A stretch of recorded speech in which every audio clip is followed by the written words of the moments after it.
अस्सलामुअलैकुम स्टूडेंट्स, उम्मीद है आप सब खैरियत से होंगे। Prime minister electric bike scheme के हवाले से आज की वीडियो आप सबके लिए बहुत ज़्यादा इम्पोर्टेंट है। इसमें हम देखेंगे कि प्राइम मिनिस्टर ई बाइक स्कीम में कौन कौन सी बाइक में आप अप्लाई कर सकते हैं, अकाउंट कौन से बैंक में ओपन करवाना है, आईडी कार्ड, ड्राइविंग लाइसेंस और बाकी डॉक्यूमेंट्स कौन कौन से चाहिए, या फिर एलिजिबिलिटी क्राइटेरिया क्या है इसका, और अप्लाई करने में आपको जो प्रॉब्लम्स आ रही हैं उनका क्या सोल्यूशन है। क्योंकि हमने नोट किया है कि कुछ चैनल्स पर बताया जा रहा है आपको फ्री में बाइक्स मिलेंगी, और शायद अभी तक किसी भी चैनल पर डिटेल के साथ इस प्रोग्राम को एक्सप्लेन नहीं किया गया। और हमने ये चीज़ भी नोट की है कि स्टूडेंट्स बगैर मालूमात के अप्लाई करने की कोशिश कर रहे हैं और मिस्टेक्स कर रहे हैं, जिससे ये अपॉर्चुनिटी उनके लिए ज़ाया हो सकती है और उन्हें बाइक नहीं मिल पाएगी। तो इसलिए हमने सोचा कि जितनी जल्दी हो सके स्टूडेंट्स को वीडियो बनाकर इन्फॉर्मेशन दें। एटलीस्ट लोगों को ये तो पता हो कि ये स्कीम या प्रोग्राम वर्क कैसे करेगा, इसमें बेनिफिट्स क्या होंगे और कौन कौन इसमें अप्लाई कर सकेगा। अच्छा, अगेन एक बात आपको शुरू में ही क्लियर कर दें कि अगर आप मुकम्मल इन्फॉर्मेशन हासिल किए बगैर स्टार्ट से वीडियो देखकर अप्लाई करने भाग जाएंगे तो आप मिस्टेक्स करके अपनी बाइक ज़ाया कर सकते हैं। हमें इस चीज़ से इतना मसला नहीं है कि हमारा वॉच टाइम कम आता है, लेकिन इस चीज़ से प्रॉब्लम है कि आप जब वीडियो कंप्लीट नहीं देखते और बगैर मालूमात के अप्लाई करने जाते हैं तो फिर आपको इशू फेस करना पड़ते हैं। और अक्सर हमने वही सारी चीज़ें वीडियो में बताई होती हैं, लेकिन आपने वीडियो नहीं देखी होती और आपको नहीं पता होता, और वही चीज़ आप कमेंट्स करके हमसे पूछ रहे होते हैं। इस तरह आप अपना भी टाइम वेस्ट करते हैं और हमारा। लेकिन खैर, अब ई बाइक स्कीम की बात करते हैं, वरना यहाँ भी कुछ लोग कहने लग जाएंगे कि आप इधर उधर की बातें कर रहे हो। अच्छा, अब एप्लीकेशन प्रोसेस से पहले मेरे ख्याल से आपके लिए ये जानना ज़रूरी है कि इसके लिए आपको कौन कौन से डॉक्यूमेंट्स चाहिए और कौन कौन लोग इसमें अप्लाई कर सकते हैं। और जो आप लोग लिंक लिंक कर रहे होते हैं कमेंट में, तो देखें हम वीडियो में आपको बताते हैं कि ये वेबसाइट है और ये इसका लिंक है। लेकिन अब अगर आप कंप्लीट वीडियो नहीं देखते तो इसमें हमारी गलती नहीं है। लिंक वीडियो के शुरू में ना बताने की भी यही वजह होती है कि आप पहले कंप्लीट इन्फॉर्मेशन लें और फिर उसके बाद अप्लाई करें। प्राइम मिनिस्टर ई बाइक स्कीम की मालूमात जानने से पहले आपसे रिक्वेस्ट है कि अगर आपने अभी तक हमारा यूट्यूब चैनल सब्सक्राइब नहीं किया तो इसे सब्सक्राइब कर लीजिए, और हमारे व्हाट्सएप चैनल का लिंक डिस्क्रिप्शन में मौजूद है, उसे भी फॉलो कर लीजिए, ताकि लैपटॉप स्कीम, ई बाइक स्कीम और स्कॉलरशिप्स वगैरह के रिलेटेड जो भी इन्फॉर्मेशन आए वो आपको टाइमली मिलती रहे। और अगर आप ई बाइक स्कीम में या किसी भी अपॉर्चुनिटी में हमसे अप्लाई करवाना चाहें तो यूट्यूब चैनल की डिस्क्रिप्शन में हमारे इंस्टाग्राम अकाउंट का लिंक मौजूद है, आप उस पर राब्ता करके हमसे अप्लाई करवा सकते हैं। लेकिन याद रहे कि सिर्फ अप्लाई करवाने के लिए राब्ता करें। अगर आपका कोई क्वेश्चन है तो आप वीडियो के कमेंट में पूछ सकते हैं।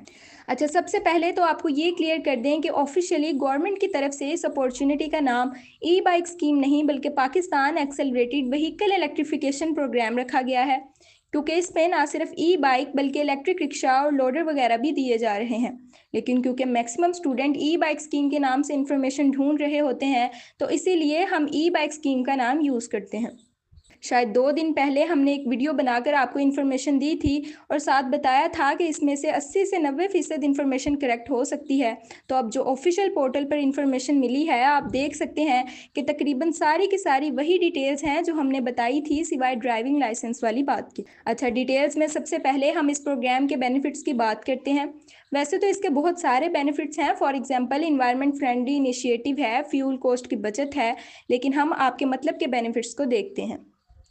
उसमें एक बात तो ये कि आप अपने माइंड में बिठा लें कि इस प्रोग्राम के ज़रिए आपको फ्री बाइक नहीं मिल रही, बल्कि जस्ट आपको इसमें थोड़ा सा डिस्काउंट मिल रहा है, यानी कि सब्सिडी। अक्सर स्टूडेंट्स ये भी पूछते हैं कि सब्सिडी क्या है, तो आप सादा अल्फाज में इसे डिस्काउंट कह सकते हैं, जस्ट अंडरस्टैंडिंग के लिए। फॉर एग्जांपल, अगर आप एक बाइक सेलेक्ट करते हैं जिसकी वैल्यू 2,50,000 है, तो उसमें से 50,000 तो आपकी सब्सिडी होगी जो आप नहीं देंगे, बल्कि गवर्नमेंट पे करेगी, यानी कि 2,50,000 वाली बाइक फिर आपको 2 लाख में मिलेगी। अब जो बाकी अमाउंट होगी उसकी 2 साल की इंस्टॉलमेंट बनेगी, यानी कि रिमेनिंग अमाउंट आप 2 साल में थोड़ी थोड़ी करके अदा करेंगे किस्तों के ज़रिए, लेकिन इस पर आपको सूद या इंटरेस्ट नहीं लगेगा। 50,000 की सब्सिडी भी मिलेगी और जो लोन होगा उसका इंटरेस्ट भी गवर्नमेंट पे करेगी। मैक्सिमम लोन की लिमिट इसमें 2,50,000 है। अगर समझ नहीं आई तो हम आपको एक एग्जाम्पल के साथ समझा देते हैं। फॉर एग्जाम्पल, आपने अपने लिए एक बाइक सेलेक्ट की जिसकी प्राइस 3,50,000 है। तो एक फ़ायदा तो ये होगा कि 50,000 की सब्सिडी मिल जाएगी आपको गवर्नमेंट की तरफ से, और दूसरा फ़ायदा ये होगा कि आपको गवर्नमेंट की तरफ से 2,50,000 रुपये तक का लोन मिलेगा, जो आपने बगैर किसी सूद के 2 साल के अंदर अंदर मंथली इंस्टॉलमेंट के ज़रिए वापस करना है। लेकिन यहाँ नोट करने वाली बात यह है कि अगर आप ऐसी बाइक सेलेक्ट करते हैं जिसकी प्राइस 2,50,000 से ज़्यादा बन रही है, तो एक्स्ट्रा अमाउंट आपको खुद पे करनी पड़ेगी। कि आपने 3,50,000 वाली बाइक के लिए अप्लाई किया है, तो 2,50,000 गवर्नमेंट की तरफ से, लेकिन जो उससे ऊपर अमाउंट है वो आप पे करेंगे, और आई थिंक वो एक्स्ट्रा अमाउंट आपको शुरू में ही देनी पड़ेगी। तो बेस्ट यही है कि अगर आप ज़्यादा अमाउंट नहीं दे सकते तो 2,50,000 वाली बाइक में ही अप्लाई करें। अच्छा, ये हो गए इसके बेनिफिट्स। अब चलते हैं एलिजिबिलिटी की तरफ। तो एलिजिबिलिटी में आपको ये बता दें कि इसमें तकरीबन पूरे पाकिस्तान से सब लोग अप्लाई कर सकते हैं जिनकी एज 18 साल से 65 साल के दरमियान है। यानी इसमें कोई ख़ास रिस्ट्रिक्शंस नहीं हैं कि सिर्फ स्टूडेंट अप्लाई कर सकते हैं या कोई स्पेसिफिक कैटेगरी के लोग। 2 व्हीलर में 1,16,000 ई बाइक हैं। देन आप नोट करें तो नेशन वाइड डिस्ट्रीब्यूशन, यानी कि पूरे पाकिस्तान के citizens including Gilgit Baltistan and Azad Jammu Kashmir इसके लिए एलिजिबल हैं। एक और चीज़ बता दें कि इसमें कोई मेरिट वगैरह नहीं बनेगा, बल्कि इलेक्ट्रॉनिक कुरानंदाजी के जरिए एप्लीकेंट्स की सिलेक्शन होगी। और इस प्रोग्राम में 25% कोटा फीमेल्स के लिए रखा गया है, ये आपको पिछली वीडियो में ही बता दिया गया था। अगेन एलिजिबिलिटी फॉर ऑल में देखें कि आपकी एज 18 से 65 है अगर, तो आप इस प्रोग्राम में अप्लाई कर सकते हैं। मजीद हम आगे चलकर इसकी कुछ डिटेल्स को देखेंगे। देन ये 3 व्हीलर लोडर्स या रिक्शा वगैरह की डिटेल्स हैं, आप अगर इंटरेस्टेड हैं तो यहाँ चेक कर सकते हैं। इसमें एज लिमिट का थोड़ा सा डिफरेंस है, और लोन की अमाउंट और सब्सिडी वगैरह का भी। अच्छा, अब इनकी वेबसाइट पे क्वेश्चन आंसर की लिस्ट मौजूद है, वो आप रीड करना चाहें तो कर सकते हैं, लेकिन हम आपको कुछ इंपॉर्टेंट क्वेश्चंस के आंसर वैसे ही बता देते हैं, आपने ये सब नोट करना है। आप कोई भी पाकिस्तानी मेल है या फीमेल, ये डिटेल्स आपके लिए एप्लीकेबल होंगी, लिहाजा आपने कमेंट करके ये नहीं पूछना कि मैं स्टूडेंट हूँ या फ़लाँ हूँ या फ़लाँ हूँ, तो क्या मैं एलिजिबल हूँ या नहीं। अगर आपकी एज 18 से 65 साल है तो आप एलिजिबल हैं, लेकिन अगर रिक्वायर्ड डॉक्यूमेंट्स हैं आपके पास और आप बाकी रिक्वायरमेंट्स भी मीट करते हैं तो फिर आप अप्लाई कर सकते हैं। अब बाकी रिक्वायरमेंट्स क्या हैं उनकी बात करते हैं। फर्स्ट ये कि आपका आईडी कार्ड बना होना चाहिए, अगर नहीं बना तो बनवा लीजिए, क्योंकि आईडी कार्ड के बिना इधर काम नहीं चल सकता। देन कुछ लोगों का एक सवाल ये भी था कि हमारी एज तो 18 साल है लेकिन स्मार्ट कार्ड बना है, आईडी कार्ड नहीं बना। तो देखें, इसमें भी दो तरह के लोग होंगे। एक वो जिन्होंने 18 साल की एज के बाद कार्ड बनवाया था, तो वो उनका चल जाएगा, क्योंकि अब आईडी कार्ड स्मार्ट कार्ड ही बनता है, यानी कि वो चिप वाला जो कार्ड होता है।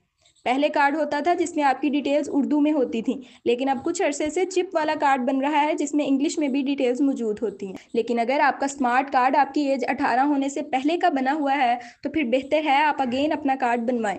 क्यों? क्योंकि इस प्रोग्राम में अप्लाई करने के लिए आपको बैंक अकाउंट चाहिए, और बैंक अकाउंट के लिए या फिर बाकी रिक्वायरमेंट्स फुलफिल करने के लिए आपको CNIC की ज़रूरत पड़ेगी। और आपके पास जो कार्ड है, अगर ये 18 से पहले का बना हुआ है तो आप नोट कीजिए, इस कार्ड पे एक साइड पर डेट मेंशन होगी, something like under age till date, जिसका सिंपल सा मतलब ये है कि वहाँ उन्होंने डेट लिखी होती है कि इस डेट से पहले पहले आप अंडर एज कंसीडर होंगे, और इस डेट को आपकी एज 18 साल हो जाएगी।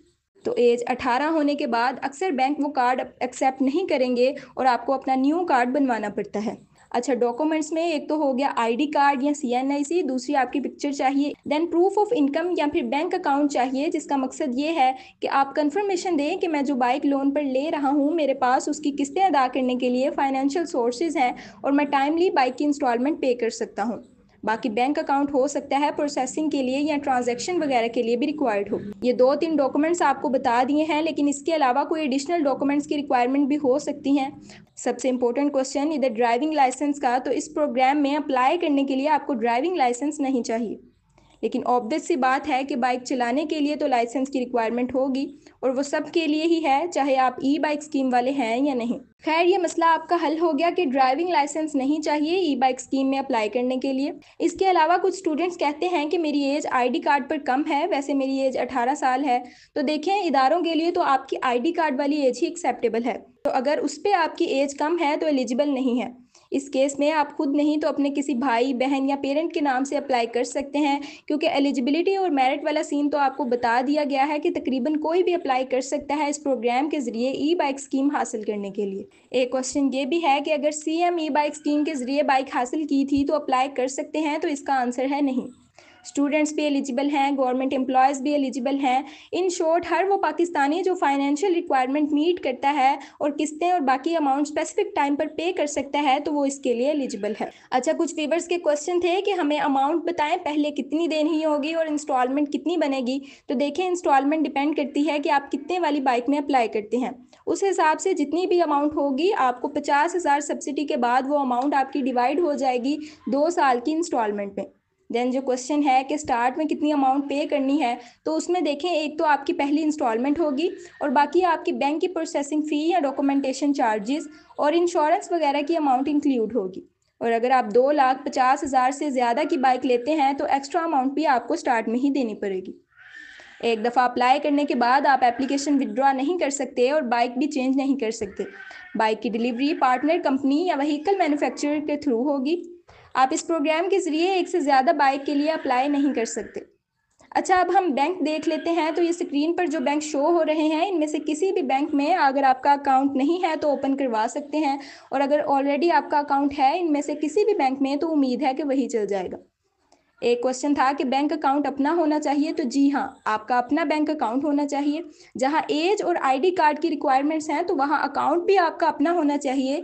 पार्टनर कंपनीज आप देखना चाहें तो देख सकते हैं, वरना हम चलते हैं इलेक्ट्रिक व्हीकल्स की तरफ कि कौन कौन सी बाइक्स या इलेक्ट्रिक व्हीकल्स हैं इस प्रोग्राम में। तो ये ले जी, ये है आपकी बाइक, साथ नेम, मॉडल और प्राइस मेंशन है। तो आप यहाँ से अपनी पसंद की बाइक सेलेक्ट करके उसके लिए अप्लाई कर सकते हैं। याद रहे कि अप्लाई कर लेने के बाद आप बाइक चेंज नहीं कर सकते। यहाँ बहुत सारी कंपनीज़ की बहुत सारी बाइक्स हैं, तो आप अपने हिसाब से चेक कर लीजिएगा। अगर आप 3 व्हीलर में इंटरेस्टेड हैं तो वो भी यहाँ देख सकते हैं। अब मेरे ख्याल से हमने इसकी एलिजिबिलिटी और रिक्वायर्ड डॉक्यूमेंट्स और बाकी डिटेल्स को अच्छे से डिस्कस कर लिया है और आपके काफ़ी सारे क्वेश्चंस को भी आंसर कर दिया है। अगर आपने यहाँ तक ये वीडियो देखी है तो उम्मीद है कि अब आपको कोई और वीडियो नहीं देखनी पड़ेगी। और वैसे भी LGT स्कॉलर्स एक ऐसा प्लेटफॉर्म है जहाँ पर आपको मोस्ट ऑथेंटिक इन्फॉर्मेशन प्रोवाइड करने की कोशिश की जाती है। फिर भी अगर कोई मिस्टेक हो जाए तो आप कमेंट में ज़रूर बता सकते हैं। और अगर किसी ने कंप्लीट वीडियो नहीं देखी तो फिर वो अपने नुकसान का जिम्मेदार खुद होगा। हमें भी आइडिया हो जाता है कि कौन एक्टिव है और कौन नहीं, फिर हम उसी हिसाब से किसी को सपोर्ट करते हैं कि वो सीरियस है या बस अपना और हमारा टाइम वेस्ट कर रहा है। बाकी अब रह गया इसका एप्लीकेशन प्रोसेस और वेबसाइट। तो इसकी ऑफिशियल वेबसाइट ये स्क्रीन पर आप देख सकते हैं, pave.gov.pk। PAVE Pakistan accelerated vehicle electrification की शॉर्ट फॉर्म है।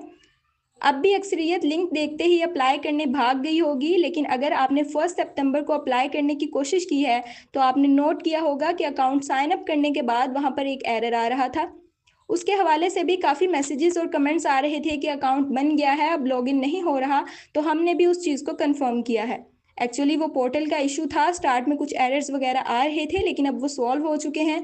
रिसेंटली हमने चेक किया है, वेरिफिकेशन ईमेल वगैरह रिसीव हो रही है। लेकिन जिनका मसला बना है वो थोड़ा सा वेट करें, उम्मीद है वो भी जल्द सॉल्व हो जाएगा। हुआ एक्चुअली ये था कि आपने अपनी इन्फॉर्मेशन फिल की थी और साइन अप पर क्लिक किया था, तो आपकी रजिस्ट्रेशन कंप्लीट नहीं हुई, लेकिन आपका डाटा सिस्टम में चला गया। अब अगर आप दोबारा अकाउंट बनाते हैं तो वो CNIC और ईमेल ऑलरेडी एग्जिस्ट आ रहा है, क्योंकि आपका डाटा सिस्टम में ऑलरेडी मौजूद है, लेकिन आपका अकाउंट लॉगिन नहीं हो रहा क्योंकि आपको अभी वेरिफिकेशन ईमेल नहीं आई और आपका अकाउंट वेरीफाइड नहीं हुआ था। तो सेम यही प्रॉब्लम हमारे भी एक अकाउंट के साथ बनी है, और इस हवाले से हमने इन्फॉर्म भी कर दिया था कि अभी अप्लाई ना करें, लेकिन जब वो सॉल्व हो गया तो आपको बता दिया था ग्रुप में कि अब वेरिफिकेशन ईमेल आ रही है, अब एरर नहीं आ रहा, अब आप अकाउंट बना सकते हैं। LGT स्कॉलर्स प्लेटफॉर्म तो अपनी पूरी कोशिश करता है कि आपका नुकसान ना होने दे, और हमने डेडिकेटेड ग्रुप्स भी बनाए हैं। अगर आपने हमारा व्हाट्सएप चैनल फॉलो किया है तो आपको पता होगा। लेकिन अब अगर आप लोग एक्टिव नहीं रहते या चैनल और ग्रुप ओपन करके नहीं देखते तो उसमें आपकी अपनी गलती है, ना कि हमारी। हमारे व्हाट्सएप चैनल और इंस्टाग्राम अकाउंट का लिंक डिस्क्रिप्शन में मौजूद है, उसे भी फॉलो कर लीजिए। इंशाल्लाह जल्द ही आपको प्राइम मिनिस्टर ई बाइक स्कीम के एप्लीकेशन प्रोसेस की वीडियो भी इसी चैनल पर मिल जाएगी। और बाकी होनहार स्कॉलरशिप में भी अप्लाई हो रहा है, उसकी वीडियोस भी हमारे चैनल पर मौजूद हैं। अगर आप एलिजिबल हैं तो उसमें भी अप्लाई कीजिए। बाकी आगे आने वाली इन्फॉर्मेटिव वीडियोस और अपॉर्चुनिटीज़ की इन्फॉर्मेशन हासिल करने के लिए हमारे यूट्यूब चैनल को सब्सक्राइब कर लीजिए और चैनल कभी कभार ओपन करके देखते रहा करें, ताकि आप कोई भी अपॉर्चुनिटी मिस ना करें। होप सो काफ़ी इन्फॉर्मेटिव होगी ये वीडियो आपके लिए। फिर भी अगर कोई क्वेश्चंस हैं आपके तो कमेंट्स में पूछ सकते हैं और फीडबैक वगैरह भी दे सकते हैं। हमसे अप्लाई करवाने के लिए हमारे इंस्टाग्राम अकाउंट पर कांटेक्ट कर सकते हैं। इंशाल्लाह अगेन किसी और वीडियो में बात होगी, तब तक के लिए अल्लाह हाफिज़।